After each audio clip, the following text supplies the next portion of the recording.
আমি লিখে ভেঙে দিত, জামাতে ভেঙে দিত, আফসোস ছিল না। তো বিএনপি বিএনপির বাড়ি ভেঙে দিলে রে, এতে ব্যক্তিগত গ্রাজে, এটা একটা যুক্তির কথা হলো। আমি ৭৭ সাল থেকে দল করি, সাধারণ সাহেবকে ফোনও দিলাম, কই এখন পর্যন্ত কিছু সারা শব্দ পেলাম। এখন ওরা মুহূর্তে কিছু বলার নেই বাবা। আসল কথা আমি পারছি না নিজকে সামনে। কেন যে ঘটলো ঘটার একটা যুক্তি থাকতো, কিছু থাকতো, বাইরে থাকতো, আমি বেরিয়ে দিতে পারতাম। আমাকে কিছুই ভালো লাগে না। আল্লাহ সাহেব যদি থাকে আমার বিচার আমি পাবো দেখতে। কি বলবো বাবা, আর কি করবো? এটা একটা যুক্তি হলো।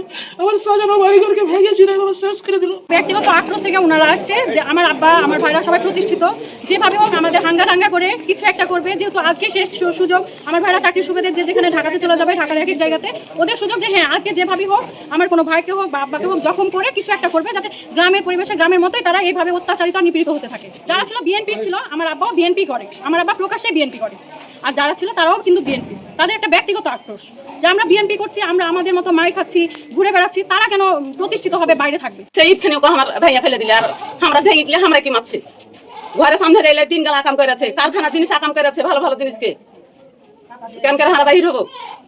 আর কি নিয়ে এসেছিল হাতে? ওরা কাটা ছিল, ইট ছিল, লাঠি ছিল, তোমার বড় বড় কাটা ছিল। এম মেম্বার দেখে দিচ্ছে, এম মেম্বার নিজে দেখে দিচ্ছে, ইশারা দিচ্ছে, মানে সান্ধাইতে কইছে, মানে সান্ধাইতে কইছে।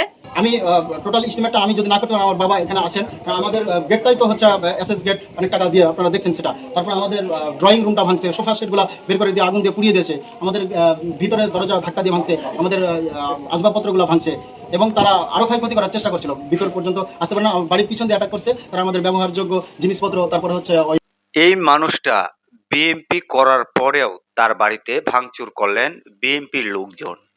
এই কাজটা কতটুকু যুক্তিসঙ্গত করেছে? প্রিয় দর্শক, আপনারা কমেন্ট বক্সে কমেন্ট করে জানাতে ভুলবেন না।